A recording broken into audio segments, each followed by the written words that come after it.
মোহাম্মদ জাহিদ হাসান। এখানে কত পর্যটক আসে চর বিজয়ে?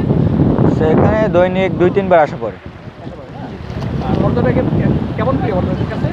এখানে মানে যে আসে সেই মনে করেন যে আনন্দ উপভোগ করে।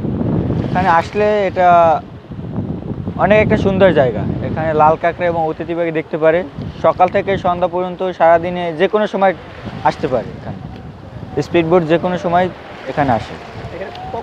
কোন কোন মাসে এখানে পর্যটকরা আসে? এখানে স্যার আপনার নভেম্বর মাস থেকে শুরু হয় আপনার ফেব্রুয়ারি মাস পর্যন্ত। 4 মাসে। বর্ষায় কি ডুবে যায় পুরোটা? না, পুরোটা ডুবে না, মানে অর্ধেক ডুবে অর্ধেক থাকে, সম্পূর্ণ ডুবে। ব্যাপক পর্যটক আসছে? জি, এখানে ব্যাপক পর্যটক আসে দৈনিক। তোমাদের ভালো হচ্ছে নাকি? জি, মোটামুটি আমাদের ইনকাম ভালো হয়। কত সালের আবিষ্কৃত হয়েছে এটা? এটা স্যার সম্ভবত 2014 থেকে 15।